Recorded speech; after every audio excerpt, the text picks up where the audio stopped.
ಈಗ ಪರ್ಮಿಷನ್ ಕೊಟ್ಟಿರೋದು 197 ಜನ ವಾರ್ಡರ್ಸು, 22 ಇನ್ಸ್ಟ್ರಕ್ಟರ್ಸು, 2 ಜನ ಜೈಲ್, 3 ಜನ ಅಸಿಸ್ಟೆಂಟ್ ಸೂಪರ್ಡೆಂಟ್ಸು.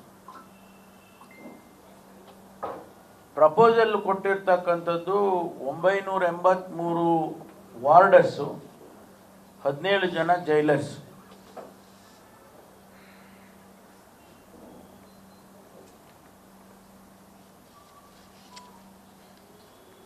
ಆಮೇಲೆ ಎಲ್ಲ ಸೂಪರ್ಡೆಂಟ್ಸ್ಗೆ ಮತ್ತು ಅಧಿಕಾರಿಗಳಿಗೆ ಬಹಳ ಕಠಿಣವಾದಂಥ ನಿರ್ದೇಶನವನ್ನು ಕೊಟ್ಟಿದ್ದೇನೆ. ಯಾರು ಯಾವುದೇ ಜೈಲಿನಲ್ಲಿ ಘಟನೆ ಮತ್ತೆ ರಿಪೀಟ್ ಆದರೆ, ಅದು ಹಳೇದಾಗಿತ್ತು ಹೊಸದಾಗಿತ್ತು ಆ ಸಬೂಬು ಹೇಳ್ಕೊಡ್ದು.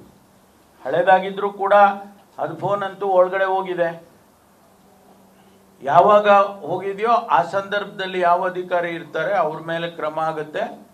ಮತ್ತು ಹೊಸದಾಗಿ ಏನಾದರೂ ಆದರೆ ಆ ಪ್ರಿಸನ್ನಿನ ಸೂಪರ್ಡೆಂಟು ಯಾರಿದ್ದಾರೆ ಅವರೇ ನೇರವಾಗಿ ಹೊಣೆ ಅಂತಕ್ಕಂಥ ಮಾತನ್ನು ಕೂಡ ಇವತ್ತು ಹೇಳಿದ್ದೇನೆ. ನಾವು ಅವ್ರು ಮಾಡಿದ್ರು ಇವ್ರು ಮಾಡಿದ್ರು ಅಂತ ಹೇಳಂಗಿಲ್ಲ.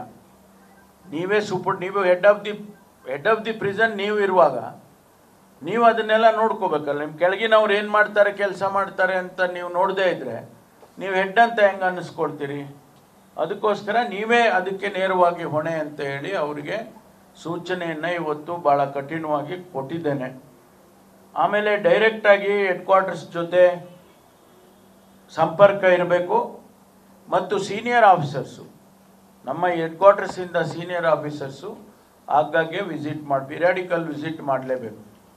ಈಗ ಬೆಂಗಳೂರಿನಲ್ಲಿರುವ ಪರಪ್ಪನ ಅಗ್ರಹಾರಕ್ಕೆ ಇಲ್ಲಿನ DG ಅವರಾಗಲಿ ADG ಆಗಲಿ ಹೋಗದೆ ಹೋದರೆ ಅವರು ಆ ಅಧಿಕಾರಿಗಳು ಅಲ್ಲಿ ಸೂಪರ್ಡೆಂಟೋ ಚೀಫ್ ಸೂಪರ್ಡೆಂಟೋ ಅಥವಾ ಅಸಿಸ್ಟೆಂಟ್ ಸೂಪರ್ಡೆಂಟೋ ಅವರು ಸರಿಯಾಗಿ ಕೆಲಸ ಮಾಡೋದಿಲ್ಲ. ಅದಕ್ಕೆ ಅವರು ಕಡ್ಡಾಯವಾಗಿ ತಿಂಗಳಿಗೆ 1 ಸಾರಿ 2 ಸಾರಿ ವಿಸಿಟ್ ಮಾಡಬೇಕು ಅನ್ನುವಂಥದ್ದು.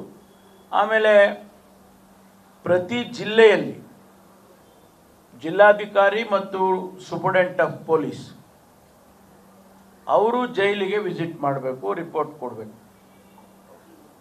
They should visit the jail and report ಮಾಡಬೇಕು, report it to the head quarters.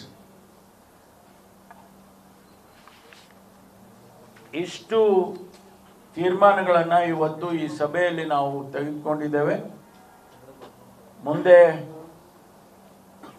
ಇದೆಲ್ಲವನ್ನು ಕೂಡ ನಿಯಂತ್ರಣ ಮಾಡೋದಕ್ಕೆ ಯಾವುದೇ ರೀತಿಯ ಕ್ರಮವನ್ನಾಗಲಿ ತಗೊಳ್ಳೋದಕ್ಕೆ ಸರ್ಕಾರ ಸಿದ್ಧವಾಗಿದೆ. ಮತ್ತು ಇನ್ನು ಮುಂದೆ ಏನು ನಮ್ಮ ಹೈಪವರ್ ಕಮಿಟಿ ವರದಿ ಬಂದ ಮೇಲೆ ಇನ್ನೂ ಹೆಚ್ಚಿನ ಕ್ರಮವನ್ನು ನಾವು ತಗೊಳ್ತೇವೆ. ಹಾಗಾಗಿ ಇವತ್ತಿನ ಸಭೆಯಲ್ಲಿ ಇಷ್ಟೊಂದು ತೀರ್ಮಾನಗಳನ್ನು ನಾವು ಮಾಡಿದ್ದೇವೆ.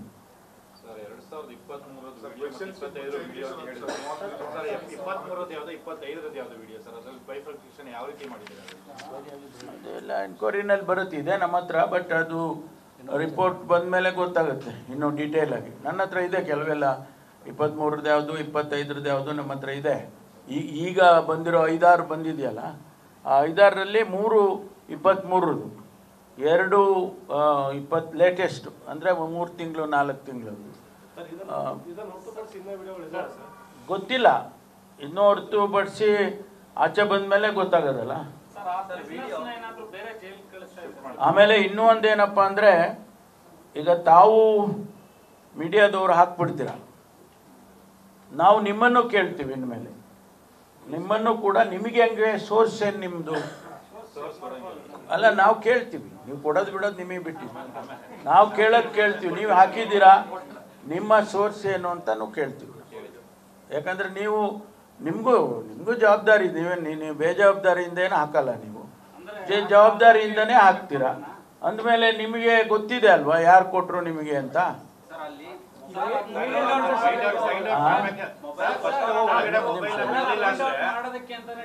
ಇಲ್ಲ, ಅವ್ರದ್ದು ಕ್ರಮ ಮಾಡೋಣ. ನೀವು ಹೇಳ್ದಂಗೆ ಅವ್ರ ಮೇಲೆ ಕ್ರಮ ತಗೊಳ್ಳೋಣ. ನಿಮ್ಗೆ ನಿಮ್ಮ ಸಹಾಯ ತಗೋಬೇಕಲ್ಲ ನಾವು. ಯು ಹ್ಯಾವ್ ಟು ನಿಮ್ಮನ್ನೇ ಆ ಥರ ಇಲ್ಲ, ನಿಮ್ಮನ್ನ ಸಹಾಯ ಕೇಳ್ತೀವಿ ನಾವು. ನಿಮ್ಮ ಸಹಾಯ ನಮಗೆ ಬಹಳ ಉಪಯೋಗ ಆಗುತ್ತೆ. ಇಲ್ಲಿದ್ ಕೇಳಪ್ಪ, ಇಲ್ಲಿದು ಇಷ್ಟು ಮೊಬೈಲ್ಗಳು ತುಂಬಾ ಅಪಾಯಕಾರಿ ವ್ಯಕ್ತಿಗಳ ಜೊತೆ ಕಾರ್ಯಾಚರಣೆ ಮಾಡ್ತಾ ಇದ್ದಾವೆ, ಕ್ರಮ ಕೈಗೊಳ್ಳಿ. ನೋಡಿ, NIA ಕೇಸ್ ಕೂಡ ಈಗ ನಿಮ್ಮ ಮಾಧ್ಯಮದಲ್ಲಿ ಬಂದಿದೆ ಅಲ್ವಾ, ಅದು ಕೂಡ ಅದನ್ನು ನೋಡಿದೆವು ನಾವು. ಅದು ಯಾವಾಗ ಆಗಿದೆ, ಆಮೇಲೆ ಏನು ಸಂಬಂಧ ಏನು, ಇದೆಲ್ಲ ಅದನ್ನು ಕೂಡ ಹೇಳಿದ್ದೀವಿ. ರಿಪೋರ್ಟಲ್ಲಿ ಬರಲಿ, ಅದೆಲ್ಲ ರಿಪೋರ್ಟಲ್ಲಿ ಬರುತ್ತೆ, ಡೀಟೇಲ್ಡ್ ರಿಪೋರ್ಟ್ ಬರುತ್ತೆ. ಬಂದಮೇಲೆ I will share. News first, ನಿರ್ಭೀತಿಯಿಂದ ನಿಮ್ಮ ಪರವಾಗಿ.